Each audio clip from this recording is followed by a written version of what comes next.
Hello friends, welcome back to my YouTube channel Arts Students Corner. Today we are going to start this topic tolerance and management of factions. ये सब topic है actually और chapter चल रहा है अभी आप लोग का era of one party dominance. इसमें हमने पहले के सारे टॉपिक्स पढ़ लिए हैं, 3 वीडियो मैंने डाल दिया है, पार्ट 1, पार्ट 2, पार्ट 3। आप चाहें तो वो सारे मेरे चैनल पे देख सकते हैं, लाइन बाय लाइन एक्सप्लेनेशन आपको मिल जाएगा। इस वीडियो में हम लोग इस टॉपिक को पढ़ेंगे और इसके बाद के भी टॉपिक्स हम इस वीडियो में पढ़ेंगे। उससे पहले हमने कुछ छोड़ दिया था, उसको भी देख लेते हैं। तो मैंने ये वाला टॉपिक छोड़ दिया था बिकॉज वीडियो काफ़ी लंबा हो गया था, तो अब हम लोग इस टॉपिक को भी इस वीडियो में कवर करेंगे। The communist party of India.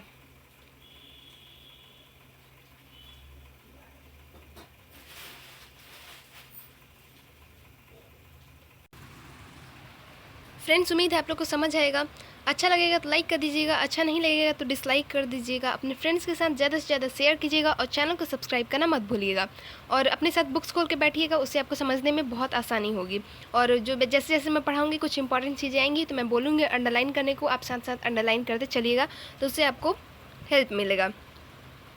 तो अभी फ़िलहाल तो मैं the communist party of India पढ़ा देती हूँ, उसके बाद वो जो टॉलरेंस वाला टॉपिक है उसको हम लोग कंटिन्यू करेंगे। तो बिना देरी किए फटाफट से शुरू करते हैं इस वीडियो को। The communist party of India, यानी कि कम्युनिस्ट, भारत की कम्युनिस्ट पार्टी, ये है टॉपिक का नेम। इसको पढ़ लेते हैं। इसके पहले हम लोगों ने कौन सी पार्टी के बारे में पढ़ा था? तो इसके पहले हम लोगों ने पढ़ा था सोशलिस्ट पार्टी के बारे में। उसमें हम लोगों ने आचार्य नरेंद्र देव के बारे में पढ़ा था। इसमें हम लोग पढ़ेंगे A.K. गोपालन के बारे में।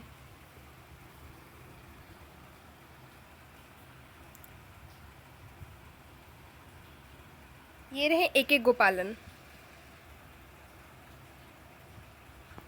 अब फटाफट से इसको पढ़ लेते हैं, देखते हैं इसमें है क्या। In the early 1920s, communist groups emerged in different parts of India, taking inspiration from the Bolshevik Revolution in Russia and advocating socialism as the solution to problems affecting the country. तो 1920 के दशक के शुरुआती सालों में भारत के विभिन्न हिस्सों में साम्यवादी समूह यानी कि कम्युनिस्ट ग्रुप उभरे। ये रूस की बोल्शेविक क्रांति से प्रेरित थे। आप लोगों ने हो सकता है पढ़ा होगा बोल्शेविक रिवॉल्यूशन के बारे में। तो ये लोग बोल्शेविक क्रांति से प्रेरित थे और देश की समस्याओं के समाधान के लिए साम्यवाद की राह अपनाने की तरफदारी कर रहे थे। From 1935, the communists worked mainly from within the fold of the Indian National Congress. 1935 से साम्यवादियों ने मुख्यतया भारतीय राष्ट्रीय कांग्रेस के दायरे में रहकर काम किया।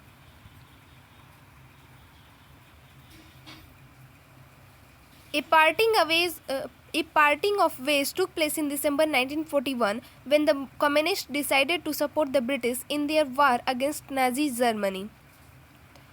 तो कांग्रेस में से साम्यवादी 1941 के दिसंबर में अलग हुए। इस समय साम्यवादियों ने नाजी जर्मनी के खिलाफ लड़ रहे ब्रिटेन को समर्थन देने का फैसला किया। Unlike other non-Congress parties, the CPI had a well-oiled party machinery and dedicated cadre at the time of independence. दूसरी गैर कांग्रेसी पार्टियों की विपरीत कम्युनिस्ट पार्टी ऑफ इंडिया के पास आज़ादी के समय एक सुचारू पार्टी मशीनरी और समर्पित कैडर मौजूद था। However, independence raised different voices in the party. बहरहाल आज़ादी हासिल होने पर इस पार्टी के भीतर कई स्वर उभरे, मतलब कई लोग खड़े हुए, बहुत से इसमें चेंजेस आए। The basic question that trouble the party was the nature of the Indian independence. इस पार्टी के सामने मुख्य सवाल यह था कि आखिर जो आज़ादी देश को हासिल हुई है उसकी प्रकृति कैसी है। वॉज इंडिया रियली फ्री और वॉज फ्रीडम अ सैम? क्या हिंदुस्तान सचमुच आज़ाद हुआ है या यह आज़ादी झूठी है? Soon after independence, the party thought that the transfer of power in 1947 was not true independence and encouraged violent uprisings in Telangana. आज़ादी के तुरंत बाद भारतीय कम्युनिस्ट पार्टी का विचार था कि 1947 में सत्ता का जो हस्तांतरण हुआ वह सच्ची आज़ादी नहीं थी। इस विचार के साथ पार्टी ने तेलंगाना में हिंसक विद्रोह को बढ़ावा दिया। The communists failed to generate popular support for their position and were crushed by the armed forces. तो साम्यवादी अपनी बात के पक्ष में जनता का समर्थन हासिल नहीं कर सके और इन्हें सशस्त्र सेनाओं ने दबा दिया। सशस्त्र सेनाओं के द्वारा इनको दबा दिया गया। This forced them to rethink their position, और मजबूरन इन्हें अपने पक्ष को लेकर पुनर्विचार करना पड़ा। In 1951 the communist party abandoned the path of violent revolution and decided to participate in the approaching general elections. तो ये क्वेश्चन आ सकता है, इसको आप लोग अंडरलाइन कर लीजिए, यहाँ से लेके यहाँ तक वन वर्ड में ही आएगा कब ये हुआ था, तो 1951 ही इसका मेनली आंसर रहेगा, तो इसको आप लोग अंडरलाइन कर लीजिए। तो 1951 में साम्यवादी पार्टी ने हिंसक क्रांति का रास्ता छोड़ दिया और आने वाले आम चुनावों में भाग लेने का फैसला किया। In the first general election, CPI won 16 seats and emerged as the largest opposition party. तो पहले आम चुनाव में भारतीय कम्युनिस्ट पार्टी ने 16 सीटें जीती और वह सबसे बड़ी विपक्षी पार्टी बनकर उभरी। The party's support was more concentrated in Andhra Pradesh, West Bengal, Bihar and Kerala, और इस दल को ज़्यादातर समर्थन आंध्र प्रदेश, पश्चिम बंगाल, बिहार और केरल में मिला। पहले अब हम लोग ए.के. गोपालन के बारे में पढ़ लेते हैं। तो ये है ए.के. गोपालन, इनका आप देख ही सकते हैं। इनकी जीवन अवधि थी 1904 से लेकर 1977 तक।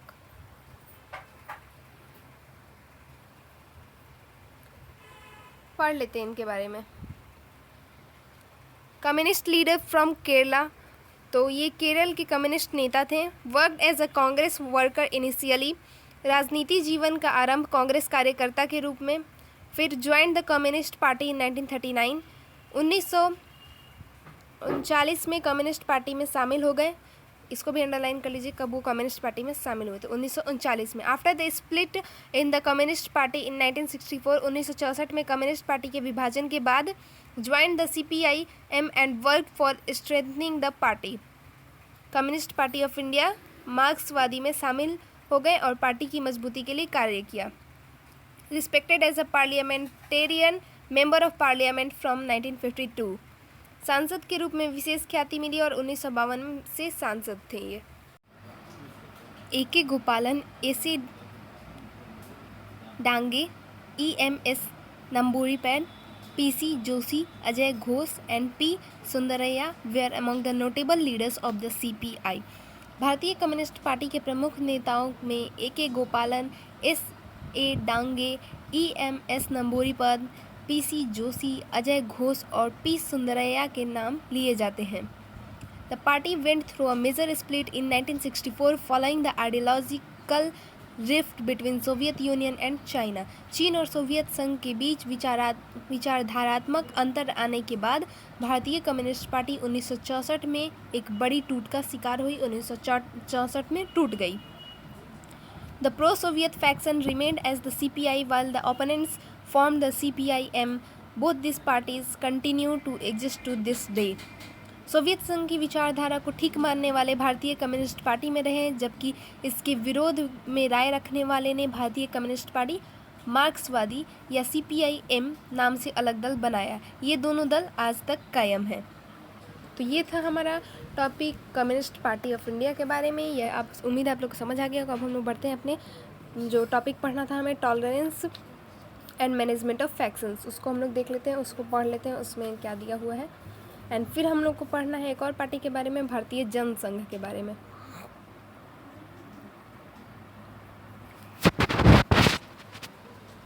तो फ्रेंड्स ये है टॉलरेंस एंड मैनेजमेंट। टॉलरेंस मतलब होता है सहनशीलता, मैनेजमेंट मतलब तालमेल, फैक्शंस मतलब गुट, ठीक है। तो गुटों में तालमेल और सहनशीलता। This coalition like character of the Congress gave it an unusual strength. Congress के गठबंधी स्वभाव ने उसे एक असाधारण ताकत दी। Firstly a coalition accommodates all those who join it. पहली बात तो यही कि जो भी आए गठबंधन उसे अपने में शामिल कर लेता है। Therefore, it has to avoid any extreme position and strike a balance on almost all issues.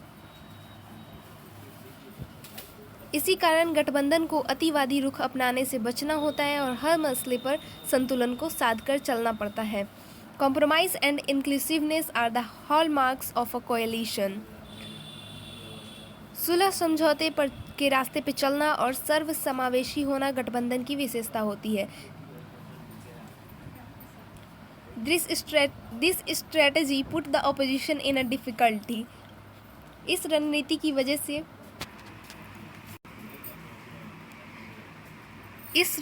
वजह से विपक्ष कठिनाई में पड़ा।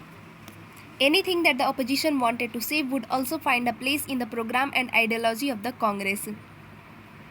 विपक्ष कोई बात कहना चाहे तो कांग्रेस की विचारधारा और कार्यक्रम में उसे तुरंत जगह मिल जाती थी। Secondly, in a party that has the nature of a coalition there is greater tolerance of internal differences and ambitions of various groups and leaders are accommodated. दूसरे, अगर किसी पार्टी का स्वभाव गठबंधनी हो तो अंदरूनी मतभेदों को लेकर उसमें सहनशीलता भी ज़्यादा होती है। विभिन्न समूह और नेताओं की महत्वाकांक्षाओं का भी उसको ध्यान रखना पड़ता है और उसमें समाई हो जाती है। The Congress did both this things during the freedom struggle and continued doing this even after independence. Congress ने आज़ादी की लड़ाई के दौरान इन दोनों ही बातों पर अमल किया और आज़ादी मिलने के बाद भी इस बात पर अमल जारी रखा। That is why even if a group was not happy with the position of the party और with its share of power, it would remain inside the party and fight the other groups rather than leaving the party and becoming an opposition. इसी कारण अगर कोई समूह party के रुख से अथवा सत्ता में प्राप्त अपने हिस्से से नाखुश हो तब भी वह पार्टी में ही बना रहता था। पार्टी को छोड़कर विपक्षी की भूमिका अपनाने की जगह पार्टी में मौजूद किसी दूसरे समूह से लड़ने को बेहतर समझता था। These groups inside the party are called factions और पार्टी के अंदर मौजूद विभिन्न समूह गुट कहे जाते थे। The coalition nature of the Congress party tolerated and in fact encouraged various factions। अपने गठबंधनी स्वभाव के कारण कांग्रेस विभिन्न गुटों के प्रति सहनशील थी और इस स्वभाव से विभिन्न गुटों को बढ़ावा भी मिला। Some of these factions were based on ideological considerations, but very often these factions were rooted in personal ambitions and rivalries। Congress के विभिन्न गुटों में से कुछ विचारधारात्मक सरोकारों की वजह से बने थे, लेकिन अक्सर गुटों के बनने के पीछे व्यक्तिगत महत्वाकांक्षा तथा प्रतिस्पर्धा की भावना भी रहती थी। Instead of being a weakness, internal factionalism became a strength of। इसको हम लोग छोड़ देते हैं, इसको हम लोग पढ़ लेंगे। पहले हम लोग पढ़ लेते हैं अपना जो टॉपिक पढ़ रहे हैं, फिर हम लोग भारतीय जनसंघ को पढ़ेंगे।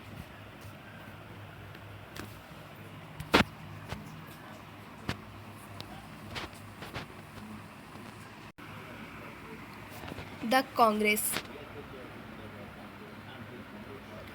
तो ऐसे में अंदरूनी गुटबाजी कांग्रेस की कमजोरी बनने की बजाय उसकी ताकत साबित हुई। Since there was room within the party for various factions to fight with each other, it meant that the leaders representing different interests and ideologies remained within the Congress rather than go out and form a new party। क्योंकि party के भीतर विभिन्न गुटों की आपसी होड़ के लिए गुंजाइश थी, इसीलिए विभिन्न हित और विचारधाराओं की नुमाइंदगी कर रहे नेता कांग्रेस के भीतर ही बने रहे। पार्टी से बाहर निकलकर नई पार्टी बनाने को इन्होंने बेहतर नहीं समझा। Most of the state units of the Congress were made up of numerous factions। Congress की अधिकतर प्रांतीय इकाइयों विभिन्न गुटों को मिलाकर बनी थी। The factions took different ideological positions, making the Congress appear as a grand centrist party। ये गुट अलग अलग विचारधारात्मक रुख अपनाते थे और कांग्रेस एक भारी भरकम मध्य मार्गी पार्टी के रूप में उभर कर सामने आती थी। The other parties primarily attempted to influence these factions and thereby indirectly influenced policy and decision making from the margins। दूसरी पार्टियां मुख्यतः कांग्रेस के इस या उस गुट को प्रभावित करने की कोशिश करती थी। इस तरह बाकी पार्टियां हाशिए पर रहकर ही नीतियों और फैसलों को अप्रत्यक्ष रीति से प्रभावित कर पाती थीं। They were far removed from the actual exercise of the authority। ये पार्टियां सत्ता के वास्तविक इस्तेमाल से कोसों दूर थीं। They were not alternatives to the ruling party। Instead, they constantly pressurized and criticized, censored and influenced the Congress। तो शासक दल का कोई विकल्प नहीं था। इसके बावजूद विपक्षी पार्टियां लगातार कांग्रेस की आलोचना करती थी, उस पर दबाव डालती थी और इस क्रम में उसे प्रभावित करती थी। The system of factions functioned as balancing mechanism within the ruling party. गुटों की मौजूदगी की यह प्रणाली शासक दल के भीतर संतुलन साधने के एक औजार की तरह काम करती थी। Political competition therefore took place with in the Congress. इस तरह राजनीतिक होड़ कांग्रेस के भीतर ही चलती थी। In that sense, in the first decade of electoral competition, the Congress acted both as the ruling party as well as the opposition. That is why this period of Indian politics has been described as the Congress system. तो इस अर्थ में देखें तो चुनावी प्रतिस्पर्धा के पहले दशक में कांग्रेस ने शासक दल की भूमिका निभाई और विपक्षी की भी। इसी कारण भारतीय राजनीति में इस कालखंड को कांग्रेस प्रणाली कहा जाता है। तो हो सकता है ये क्वेश्चन आ जाए, व्हाट इज कांग्रेस सिस्टम, तो आप लोग इसका आंसर्स दे पाएंगे, मुझे उम्मीद है, अगर आप लोगों ने अच्छे से सुना होगा मेरी बातों को। तो अब हम लोग पढ़ लेते हैं भारतीय जनसंघ। ये है भारतीय जनसंघ का चिन्ह दिया, आप लोग देख सकते हैं। और अब हम लोग इस टॉपिक को पढ़ लेते हैं, उम्मीद है आप लोग को समझ आ जाएगा। चलिए शुरू करते हैं।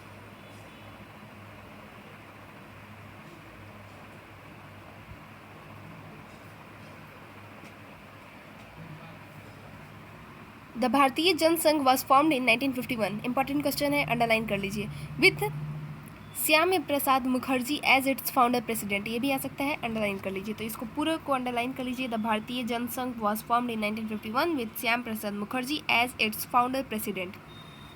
भारतीय जनसंघ का गठन 1951 में हुआ था। श्यामा प्रसाद मुखर्जी इसके संस्थापक अध्यक्ष थे। Its lineage, however, can be traced back to the राष्ट्रीय स्वयं सेवक संघ यानी कि RSS and the Hindu Mahasabha before independence. इस दल की जड़ें आज़ादी के पहले के समय से सक्रिय राष्ट्रीय स्वयं सेवक संघ यानी कि RSS और हिंदू महासभा में खोजी जा सकती है।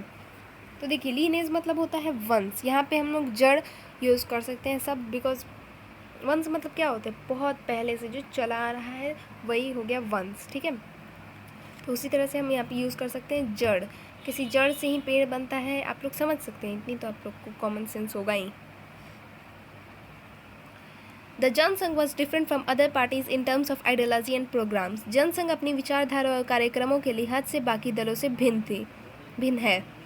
It emphasized the idea of one country, one culture and one nation and believed that the country could become modern, progressive and strong on the basis of Indian culture and traditions. Jana Sangh ने एक देश, एक संस्कृति और एक राष्ट्र के विचार पर जोर दिया। इसका मानना था कि देश भारतीय संस्कृति और परंपरा के आधार पर आधुनिक, प्रगतिशील और ताकतवर बन सकता है।